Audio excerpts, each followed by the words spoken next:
네, 안녕하십니까. MNS 아카데미 부원장쌤입니다. 자, 오늘은 능동고 2 수학 1, 2023년 1학기 중간고사 분석을 한번 해보도록 하겠습니다. 자, 요번 능동고 2학년은 총 20문제가, 어느 때처럼 20문제가 출제가 되었고요. 자, 객관식 17문제, 서술형 3문제, 그리고 객관식은 80점, 서술형은 20점으로 구성이 되었습니다. 자, 매년 능동고는 이렇게 객관식 17문제, 서술형 3문제로 이제 출제가 되고 있죠. 자, 요번에 능동고 시험 범위가 좀 굉장히 좀 많았습니다. 다 학교보다는 좀 많았고, 일반적으로 상학함수의 정의까지 중간고사 출제가 되는데, 능동고는 작년과 동일하게 상학함수 그래프, 방정식과 상학함수의 방정식과 부등식까지, 어, 이제 상학함수 전체적인 부분에 범위까지 이제 들어갔기 때문에 좀 공부를 하시는 데 있어서 굉장히 좀 양이 많았을 것 같아요. 양도 많고, 지수 로그부터 시작해서 상학함수까지 굉장히 연산들이 많이 포함되어 있는 단원들이기 때문에 시험 풀 때도 뭐 난이도가 그렇게 어렵진 않았지만 좀 연산 쪽에서 이제 까다롭게 출제가 되거나 이렇게 해서 시간 분배하는데 굉장히 좀 어려웠을 것으로 좀 판단이 됩니다. 자, 그래서 지수 로그, 지수 함수, 로그 함수. 여러분들 아시다시피 5단원 이제 지수 함수, 로그 함수의 방부등식까지 굉장히 연산이 많이 이제 들어가 있는 단원들이 출제가 되었고요. 자, 그리고 상학함수의 정의부터 상학함수의 그래프까지도 상학함수의 그래프뿐만 아니라 방정식, 부등식이라든가 각변환 이런 것들 좀 까다로운 연산에서 까다로운 단원들이 많이 이제 중간고사 때 포함이 되어 있었기 때문에 좀 공부하는 데 있어서 양도 많고 굉장히 좀 어려움이 있었을 것으로 예상이 됩니다. 자, 문항별 난이도 분석.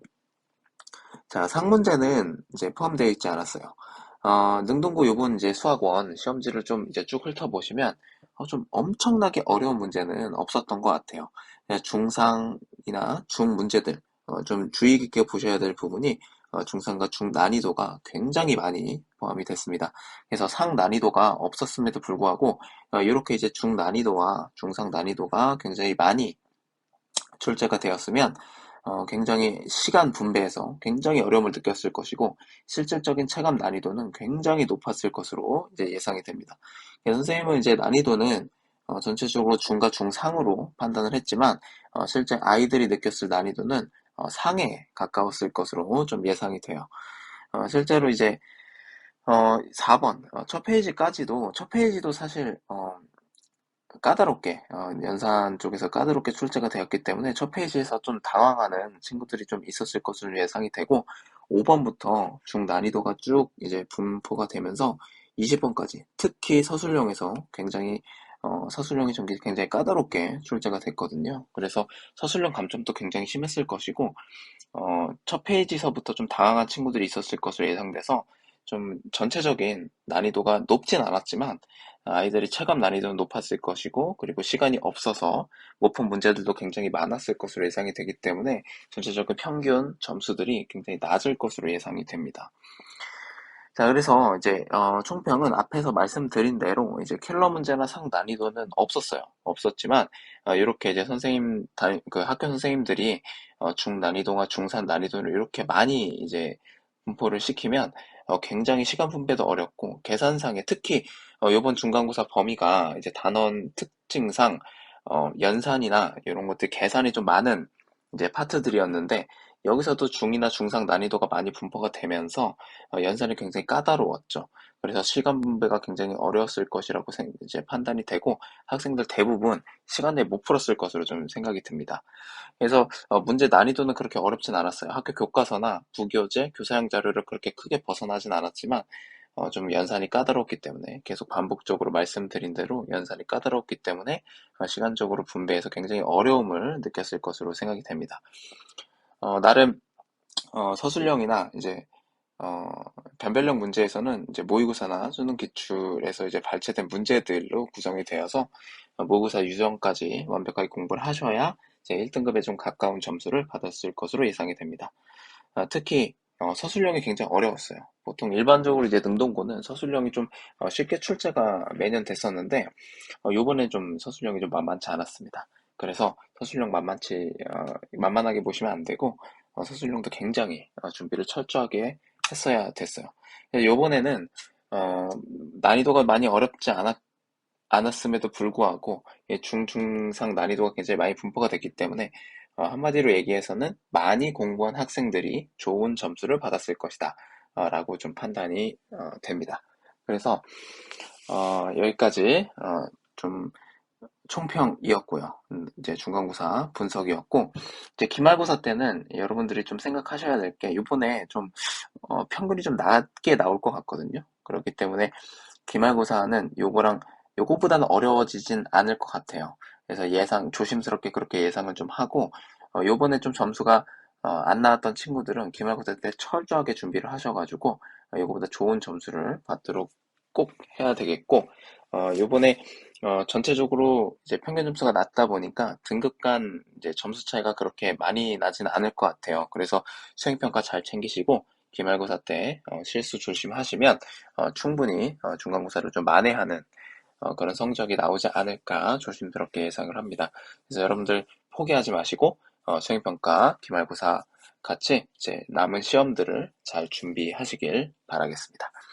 자, 그래서 마지막으로 이번 중간고사에서 우리가 꼭 이제 알고 넘어갔어야 될 이런 문항들 한 두 가지 정도만 선생님과 같이 풀어보고 마무리를 하도록 하겠습니다. 자, 이번에 조금 난이도가 높았던 객관식 마지막 문제와 서술형 마지막 문제를 풀어보고 시험지 분석을 좀 마무리하도록 하겠습니다. 자, 객관식 17번은 선생님이 수업 시간에 굉장히 강조했던 그 두 개의 그래프, 지수함수와 로그함수 그래프의 관계성에 대해서 출제가 되었는데요. 이런 여기 객관식 17번에 있는 이제 이런 개념들은 수업 시간에 굉장히 많이 강조를 했습니다. 자, 첫 번째, 한번 문제를 읽어보시면 자, 지수함수 그래프와 로그함수 그래프가 주어져 있는데 우리 제일 먼저 판단하셔야 될 게 이 두 개의 그래프의 관계를 정확하게 판단을 하셨어야 돼요. 이 그래프를 좀 눈치를 채셨겠지만 y는 x에 대한 대칭, 그래서 역함수 관계있겠죠. 그죠? 그래서 우리가 이 그래프를 좀 그려보시면, 예를 들어서, 자, 이렇게, 이제 y는 x에 대한 그래프가 있다고 생각을 하시고, 지수함수가 이렇게 그려지겠습니다. 그죠? 이게 fx 그래프예요. 자, 서로 다른 두 점에서 만나기 때문에 여기 점을 a라고 하고, 이 점을 b라고 하겠습니다. 자, 그럼 로그 함수는 당연히 자, 이런 식으로 이제 그려지게 되겠죠. 그죠? 자, 이렇게 그려지게 될 겁니다. 자, 이해되셨죠? 아이고, 그림이 좀 이상해지는데, 예, 이렇게 그려질 겁니다. 자, 그때 AB 길이가 4루트 2라고 했는데, 자, 이 점에서 이 점까지의 거리가 4루트 2예요. 그죠? 자, 이 길이가 이제 우리 4루트 2라고 볼 수 있겠는데, 여기서, 이렇게 삼각형을 그려보시면, 이게 y는 x에 대한 대칭이기 때문에 여기가 45도 직각 이등변 사각형이 됩니다. 자, 여기 길이가 이제 4이고 여기 길이가 4라는 걸 먼저 판단하셔야겠죠. 자, 이 내용은 수업 시간에 굉장히 우리가 자이스토리를 공부하면서 굉장히 많이 풀었던 이제 문제 유형이죠. 그래서 우리가 이 상태에서 이제 A의 x좌표를 t라고 두고 그럼 B의 x좌표는 t 플러스 4겠죠. 됐죠?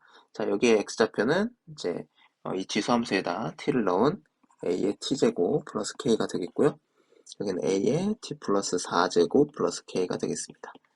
자, 여기서 그럼 첫 번째 힌트가 나오는데 이 길이가 4이기 때문에 y좌표 길이 뺀 a의 t 플러스 4제곱에서 a의 t제곱을 뺀 게 4가 되어야 돼요. 자, a의 t제곱으로 묶으면 a의 4제곱 마이너스 1이 4가 되어야겠죠. 자, 그 다음에 여기 추가로 A, B를 수직 이등분하는 직선의 방정식이 자, 이렇게 수직 이등분이 되겠습니다. 그죠? 자, 수직 이등분이 되겠는데 요게 y는 마이너스 x 플러스 4예요. 그래서 여기서 교점을 구하시면 여기가 2,2가 되겠습니다. 그래서 얘네 둘의 중점이 2,2가 되기 때문에 자, 두 번째 힌트 t 플러스 4와 t의 중점 x좌표 중점이 2가 되어야 돼요. 그 다음에 a의 t 플러스 4제곱 플러스 k와 a의 t 플러스 k, t제곱 플러스 k의 중간이 2여야 됩니다. 여기서 두 번째 힌트가 발생하죠. 그럼 여기서 연립하면 t 값과 k 값이 주어질 겁니다. 자, 그래서 2t 플러스 4는 4이기 때문에 t값은 0이 됩니다. t값이 0이면 여기다 이제 대입하시면 얘가 1이 되죠. 그렇기 때문에 a의 4제곱은 5가 되겠죠. 자, 그 다음에 t에 0이다 0 대입하면 a의 4제곱 플러스 2k죠. 그리고 여기는 1이 되겠어요. 1이 4가 되는데 요게 5라고 했으니까 2의 k제곱 플러스 1이 2의 k제곱 플러스 6이 4가 되겠고 k는 마이너스 1이 되겠습니다. 자, 그래서 우리가 여기서 fx를 정리를 할 수 있어요. fx는 a의 x제곱 마이너스 1이 되겠습니다. 여기서 f8을 구하는 건데 a의 8제곱 마이너스 1이고 a의 4제곱이 5라고 했기 때문에 5의 제곱 마이너스 1이 답이 되겠습니다. 그래서 답은 24, 1번이 되겠습니다. 자, 이 개념은 지수함수와 로그함수의 관계성에서는 굉장히 중요한 개념이기 때문에 꼭 알고 넘어가셔야 됩니다. 자, 마지막 이제 서술형 3번 마무리하고 우리가 정리를 해볼 텐데요. 자, 이 사인 함수로 이루어진 어떤 함수에 대해서 최대값을 구하라고 했습니다. 그래서 이거는 일단은 각변환을 해야겠죠. 그래서 y는 마이너스 코사인 제곱 x가 되겠고 여기는 각변환하면 마이너스 코사인 x니까 플러스 4a 코사인 x 플러스 2a가 되겠습니다.